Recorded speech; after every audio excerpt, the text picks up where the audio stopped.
Apa kabar semua? Senang bisa beribadah sekolah minggu lagi ya.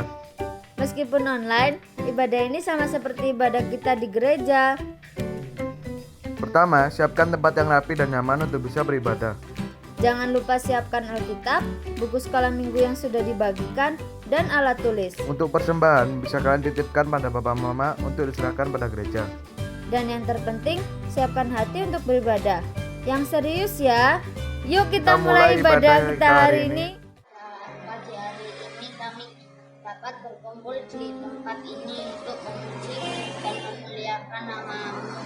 Kiranya Tuhan memimpin dan menyertai ibadah ini dari awal, pertengahan hingga akhir nanti. Kami serahkan ibadah ini ke dalam tangan kuasa-Mu dan ampuni dosa-dosa kami ya Tuhan. Hanya dalam nama Tuhan Yesus Kristus sudah berdoa dan mengucapkan syukur. Haleluya, amin. Shalom semuanya. Mari kita sungguh-sungguh kita memuji nama Tuhan. Mari kita nyanyikan Bapakku datang padamu.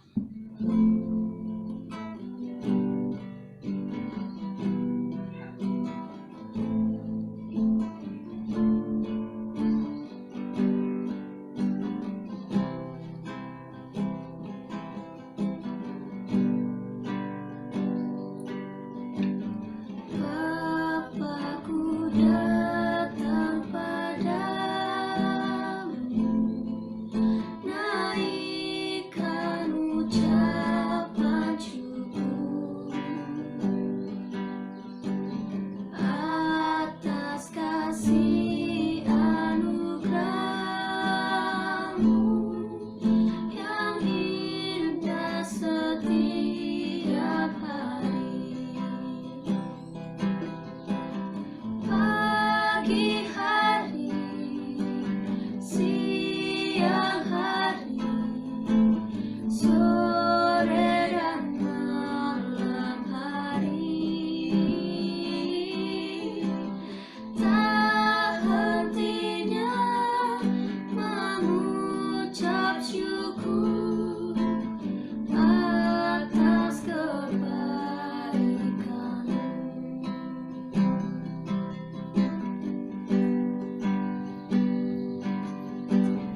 Bapakku datang padamu,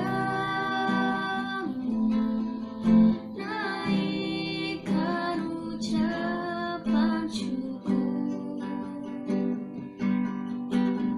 atas kasih anugerah-Mu yang indah setiap hari.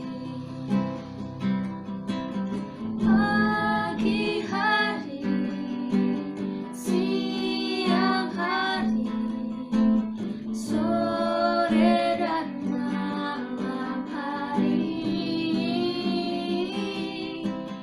tak hentinya mengucap syukur atas kebaikan-Mu. Atas kebaikan-Mu.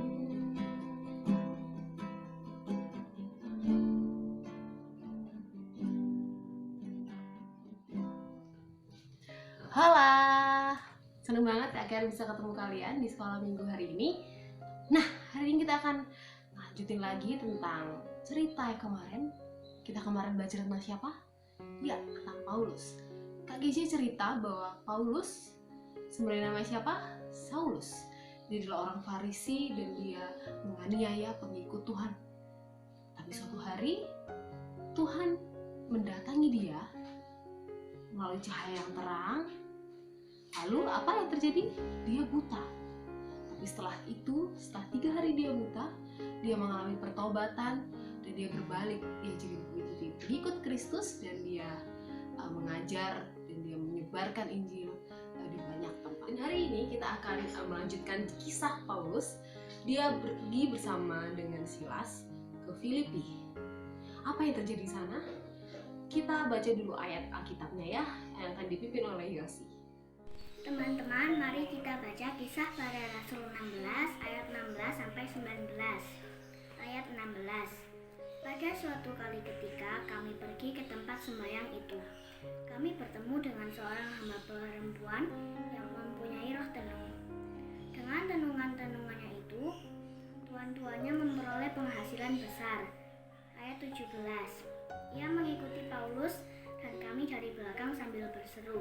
Katanya, orang-orang ini adalah hamba Allah yang maha tinggi. Mereka memberitakan kepadamu jalan kepada keselamatan.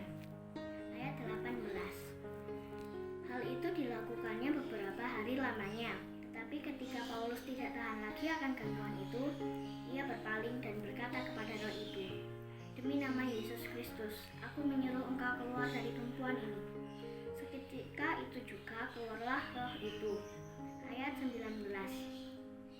Ketika tuan-tuan perempuan itu melihat bahwa harapan mereka akan mendapat penghasilan banyak, mereka menangkap Paulus dan Silas, lalu menyeret mereka ke pasar untuk menghadap penguasa. Selanjutnya, mari kita baca Kisah Para Rasul 16 ayat 23. Setelah mereka berkali-kali didera, mereka dilemparkan ke dalam penjara. Kepala penjara diperintahkan untuk menjaga mereka dengan sungguh-sungguh. Amin. Nah, dari yang dibacakan Yosi kita tahu bahwa Paulus membantu menolong seorang perempuan yang dia punya roh tenung. Roh tenung itu roh jahat untuk meramal gitu ya. Orang-orang datang ke perempuan ini terus dia diramal supaya dia bisa tahu masa depannya, supaya dia bisa dibantu dalam pekerjaannya dan sebagainya. Tapi ini roh jahat. Paulus melepaskan roh jahat itu supaya perempuan ini bisa selamat. Nah, tapi teman-teman, apa yang terjadi? Tuannya perempuan ini, mereka tidak suka. Kenapa? Ya, karena tuannya jadi kehilangan penghasilan, uangnya berkurang lah. Terus tuannya dapat uang dari mana kalau perempuan ini sudah tidak bisa meramal? Ya, tentu saja tuannya tidak suka. Lalu tuannya ini dia memasukkan Paulus dan Silas ke penjara. Ya ampun, padahal Paulus berniat membantu perempuan itu, tapi dia malah masuk penjara. Ceritanya tidak berhenti sampai sini. Apa yang terjadi di penjara? Kita baca ayatnya bersama-sama yuk, dipimpin oleh Titus. Kisah Para Rasul 16 ayat 25 sampai 33. Tetapi kira-kira tengah malam Paulus dan Silas berdoa dan menyanyikan puji-pujian kepada Allah, dan orang-orang hukuman lain mendengarkan mereka tetapi terjadilah gempa bumi yang hebat sehingga sendi-sendi penjara itu goyah, dan seketika itu juga terbukalah semua pintu dan terlepaslah belenggu mereka semua. Ketika kepala penjara itu terjaga dari tidurnya dan melihat pintu-pintu penjaranya terbuka, ia menghenus pedangnya hendak membunuh diri karena ia menyangka bahwa orang-orang hukuman itu telah melarikan diri. Tetapi Paulus berseru dengan suara nyaring, katanya, "Jangan celakakan dirimu, sebab kami semuanya masih ada di sini." Kepala penjara itu menyuruh membawa suluh lalu berlari masuk, dan dengan gemetar tersungkurlah ia di depan Paulus dan Silas. Ia mengantar mereka keluar sambil berkata, Tuhan, apakah yang harus aku perbuat supaya aku selamat?" Jawab mereka, "Percayalah kepada Tuhan Yesus Kristus dan engkau akan selamat, engkau dan seisi rumahmu." Lalu mereka memberitakan firman Tuhan kepadanya dan kepada semua orang yang ada di rumahnya. Amin. Nah, teman-teman, ternyata ada sesuatu yang terjadi di penjara. Nah, sekarang Kak Karen mau tanya, di penjara itu enak nggak? Penjara itu, teman-teman, sama dengan dihukum. Ayo, siapa yang suka dihukum? Siapa yang suka dicubit mama? Siapa yang suka distrap sama guru? Gak ada yang suka kan? Iya, penjara tidak menyenangkan. Tapi apa yang dilakukan Paulus dan Silas di penjara? Di tengah malam? Ya, mereka memuji Tuhan. Mereka memuji Tuhan dengan sungguh-sungguh hingga terjadi gempa dan membuat penjaranya bisa terbuka. Tetapi Paulus mungkin tidak sama dengan orang-orang yang lain. Kalau kita dihukum, kita terus penjaranya terbuka gitu ya, kita akan berusaha untuk lari, kita akan berusaha untuk keluar sejauh-jauhnya dari penjara supaya tidak dihukum lagi. Tapi Paulus tidak. Dia percaya bahwa Tuhan punya rencana. Ternyata betul, dia membantu atau menolong kepala penjara. Teman-teman, ketika tahu penjaranya itu terbuka, kepala penjara atau bisa disebut dengan sipir yang menjaga penjara, menjaga tahanan-tahanan supaya tetap di dalam tahanan, itu mereka hampir bunuh diri dengan pedang. Kenapa? Karena ketika tahanan kabur, tentu saja penjaga-penjaga ini akan dihukum, mungkin akan dibunuh oleh pemerintah karena dia tidak berhasil mengerjakan tugasnya. Maka daripada saya dibunuh, lebih baik saya membunuh diri saya sendiri. Paulus menghentikan tindakan bunuh diri dari kepala sipir, kepala penjara. Lalu kepala penjara bertanya kepada Paulus, apakah yang harus kuperbuat supaya aku selamat? Dan Paulus menjawab, percayalah kepada Tuhan Yesus, maka engkau dan seisi rumahmu akan selamat. Teman-teman, kalau kita pelajari, kita baca sampai akhir, akhirnya hari itu kepala sipir, kepala penjara dan semua keluarganya, dia mendengarkan firman Tuhan, dia dibaptis, dia percaya, dan akhirnya dia bisa selamatkan. Ternyata di dalam penjara pun Paulus bisa menginjili seseorang. Nah, teman-teman, apa yang kita pelajari dari kisah Paulus hari ini? Yang pertama, kita harus suka menolong. Sama seperti Paulus yang dia menolong perempuan yang punya roh penuh. Paulus bisa saja tidak peduli dan tidak menolong perempuan ini, tapi dia punya kasih dan dia mau menolong perempuan ini meskipun akhirnya dia harus masuk penjara. Nah, bagaimana dengan kita? Apakah kita suka menolong orang lain? Menolong mama membersihkan rumah, menolong adik mengerjakan PR, atau menolong siapapun yang membutuhkan bantuan? Kita harus suka ya menolong meskipun itu merepotkan kita. Yang kedua, kita harus suka memuji Tuhan di keadaan apapun. Jangan cuma waktu nilai kita bagus, atau jangan waktu kita dapat es krim aja. Dalam keadaan gak enak pun, dalam keadaan yang sedih, kita juga harus mau memuji Tuhan. Seperti Paulus yang memuji Tuhan di tengah keadaan yang gak enak di penjara. Nah, kita juga harus mau memuji Tuhan dimanapun, gak hanya di gereja.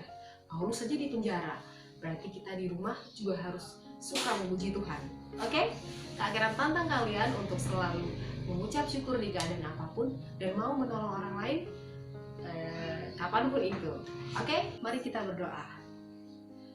Tuhan Yesus, terima kasih karena Engkau sangat baik. Terima kasih Tuhan untuk berkat-Mu kami boleh sekolah minggu lagi hari ini. Tuhan, kami bersyukur untuk firman-Mu hari ini, mengingatkan kami untuk suka menolong, mengingat kami untuk memuji Tuhan di keadaan apapun dan dimanapun. Tolong kami untuk menjadi anak-Mu yang taat, melakukan firman-Mu dimanapun itu Tuhan Yesus. Terima kasih Bapa, kami mohon berkat dari Engkau. Dalam nama Tuhan Yesus kami berdoa dan mengucap syukur. Haleluya. Amin. Tugas untuk masing-masing kelas ada di buku sekolah minggu yang sudah diberikan. Untuk lebih lanjut, bisa hubungi guru-guru sekolah minggu. Ada Bu Bambang sebagai Ketua Komisi Sekolah Minggu, Kak Erin dan Kak Keisha sebagai penanggung jawab kelas kecil, Kak Karen penanggung jawab kelas madya, Kak Anjas dan Kak Gebi penanggung jawab kelas besar, Kak Vincent sebagai penanggung jawab kelas remaja. Tuhan, terpujilah namamu, dikuduskanlah namamu siang dan malam hari. Terima kasih Tuhan atas berkat-Mu hari ini. Tuhan telah berikan kesehatan jasmani dan rohani kepada kami.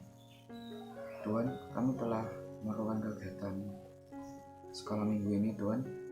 Tuhan tolong tanam firman yang diajarkan kami ini Tuhan pada kami. Tuhan, kami berdoa untuk keluarga kami Tuhan yang mungkin bekerja di luar rumah. Tuhan tolong jaga mereka. Dan Tuhan tolong berkati keluarga kami agar sehat dan sejahtera Tuhan.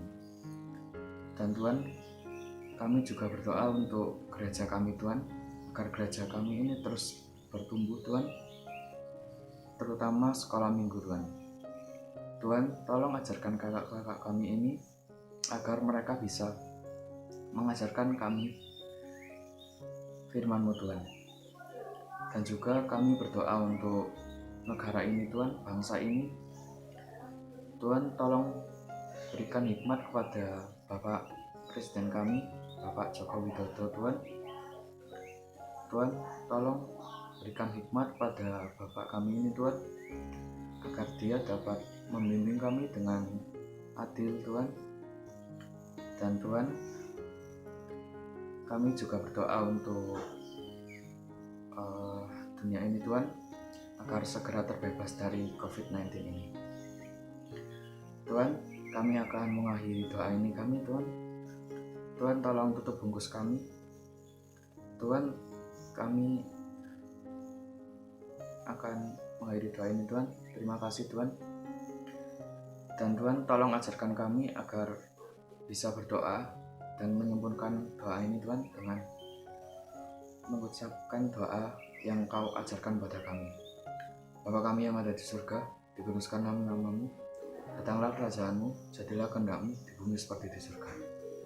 Berikanlah kami pada hari ini makanan kami yang secukupnya, dan ampunilah dosa kami, kesalahan kami, seperti kami juga mengampuni orang yang bersalah kepada kami. Dan janganlah membawa kami ke dalam pencobaan, tapi lepaskanlah kami daripada yang jahat. Karena Engkaulah yang punya kemuliaan, kerajaan, kuasa sampai selama-lamanya. Haleluya, amin. Terima kasih sudah mengikuti ibadah sekolah minggu Kris Gela Kids. Sampai bertemu minggu depan di waktu yang sama ya. Tuhan Yesus memberkati.